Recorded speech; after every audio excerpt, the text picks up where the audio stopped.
വാഴച്ചാലിൽ കാട്ടാന ആക്രമണത്തിൽ മരണമടഞ്ഞവരുടെ മൃതദേഹങ്ങൾ പുറത്തേക്ക് കൊണ്ടുപോകാൻ അനുവദിക്കാതെ പ്രതിഷേധം ശക്തമായിരിക്കുകയാണ്. നിലത്ത് കിടന്ന് പ്രതിഷേധിക്കുകയാണ് കോൺഗ്രസ് പ്രവർത്തകർ. ബെന്നി ബെഹനാൻ MP അടക്കമുള്ളവർ നേരത്തെ പ്രതിഷേധ സ്ഥലത്ത് എത്തിയിരുന്നു. ആശുപത്രിയിൽ നിന്നും മൃതദേഹങ്ങൾ കൊണ്ടുപോകാൻ അനുവദിക്കില്ല എന്ന നിലപാടിലാണ് പ്രതിഷേധക്കാർ ഇപ്പോഴുള്ളത്. ഇവിടെ MP അടക്കമുള്ള ജനപ്രതികൾ കാലത്തോട് ഞങ്ങളോട് ഉണ്ട്. എന്തിനാ ഞങ്ങൾ മറച്ചു വെച്ച് അപ്പുറത്തോടെ കൊണ്ടുവന്ന ബോഡി? എന്തിനാ സർക്കാരിന് ആണല്ലേ, ധൈര്യമില്ലേ സർക്കാരിന്റെ ഉദ്യോഗസ്ഥർക്ക്? ഞങ്ങൾ കാലത്തോടെ പിന്നാമ്പുറ കലാപരിപാടികളോ ഈ പണി പറ്റില്ല. കളക്ടർ വരണം, ഞങ്ങൾ കളക്ടർ വരണം മാത്രമേ പറയുന്നുള്ളൂ. കളക്ടർ ഞങ്ങൾക്ക് ന്യായമായ അവകാശം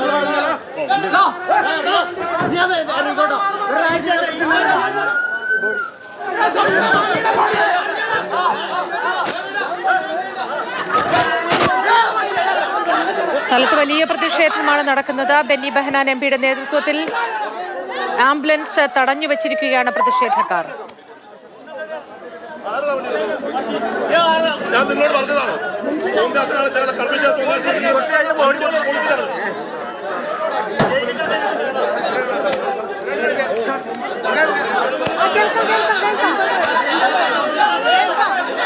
വാഴച്ചാലിൽ കാട്ടാന ആക്രമണത്തിൽ കൊല്ലപ്പെട്ട സതീഷിന്റെയും അംബികയുടെയും മൃതദേഹം ആംബുലൻസിൽ പുറത്തേക്ക് കൊണ്ടുവരുന്ന സമയത്താണ് പ്രതിഷേധം ശക്തമായത്.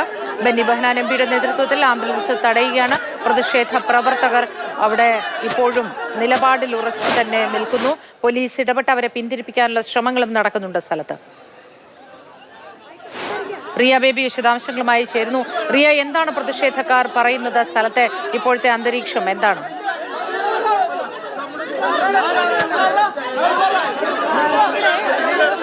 അംബികയുടെ മൃതദേഹം വിദഗ്ധ പരിശോധനയ്ക്കും കൂടുതൽ പരിശോധനകൾക്കുമായി തൃശൂർ മെഡിക്കൽ കോളേജിലേക്ക് കൊണ്ടുപോകാൻ സർജൻ ആവശ്യപ്പെട്ടിരുന്നു. അതനുസരിച്ച് മൃതദേഹം ആംബുലൻസിലേക്ക് കയറ്റി. അതിനിടയിലാണ് പ്രതിഷേധമുയർന്നത്.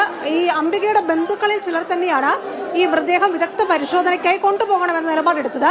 പക്ഷേ അവരുടെ കൂടെ ഉണ്ടായിരുന്ന സുഹൃത്തുക്കളിൽ ചിലർ അത് കൊണ്ടുപോകാൻ അനുവദിക്കില്ല എന്ന് നിലപാടെടുത്തു. കോൺഗ്രസുകാരും ചിലർ അതിന് പിന്തുണ നൽകുകയും ചെയ്തു. അതാണ് ആംബുലൻസ് തടഞ്ഞുകൊണ്ടുള്ള ഒരു പ്രതിഷേധത്തിലേക്ക് കാര്യങ്ങൾ എത്താൻ കാരണമായത്. ഇവിടെ പറയുന്നത് ഈ കളക്ടർ വരാതെ ഈ മൃതദേഹം ഇവിടെ നിന്ന് കൊണ്ടുപോകുന്നത് അംഗീകരിക്കാൻ കഴിയില്ല എന്ന നിലപാടാണ് കോൺഗ്രസ് പ്രവർത്തകർ നേരത്തെ മുതലെടുത്തത്. എന്നാൽ ഈ അംബികയുടെ മരണം സംബന്ധിച്ച് കാരണം വ്യക്തമാകണമെങ്കിൽ വിദഗ്ധമായ പരിശോധനകളും പോസ്റ്റ്മോർട്ടം വേണം. അത് തൃശൂർ മെഡിക്കൽ കോളേജിൽ നടത്തണമെന്നതായിരുന്നു സർജന്റെ ആവശ്യം. അതനുസരിച്ചാണ് ബന്ധുക്കൾ ഈ ബോഡി അവിടേക്ക് കൊണ്ടുപോകാമെന്ന നിലപാടെടുത്തത്. ഇപ്പൊ പോലീസിന്റെ സംരക്ഷണയിൽ ആണ് ആംബുലൻസിൽ മൃതദേഹം ഇവിടെ നിന്ന് കൊണ്ടുപോകുന്ന ദൃശ്യങ്ങളാണ് നമ്മൾ കാണുന്നത്. ഒരു വിഭാഗം ആളുകൾ തന്നെ അത് കൊണ്ടുപോകാൻ കഴിയില്ല എന്ന് പറഞ്ഞ് മുമ്പിൽ കിടക്കുന്ന ഒരു സാഹചര്യമുണ്ടായി. അയാൾ പറഞ്ഞത് ഫോറസ്റ്റ് വാച്ചറാണ്, സുഹൃത്താണ് എന്നതാണ്. അതാണ് അല്പസമയം ഇവിടെ ഒരു പ്രതിഷേധത്തിലേക്കൊക്കെ സാഹചര്യമായത്. എന്തായാലും പോലീസ് സംരക്ഷണയിൽ ഇപ്പോൾ അംബികയുടെ മൃതദേഹം തൃശൂർ മെഡിക്കൽ കോളേജിലേക്ക് കൊണ്ടുപോവുകയാണ്.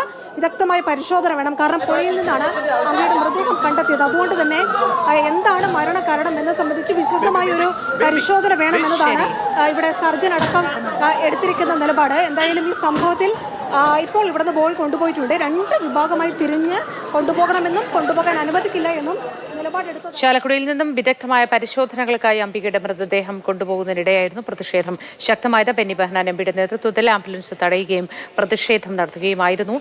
കളക്ടർ എത്തിയ ശേഷം മാത്രമേ ആംബുലൻസ് പോകാൻ അനുവദിക്കൂ എന്ന നിലപാടിലായിരുന്നു. പക്ഷേ പോലീസ് ഇടപെട്ട് അനുനയിപ്പിച്ച് ആംബുലൻസ് അവിടെ നിന്ന് പോവുകയായിരുന്നു ചെയ്തത്.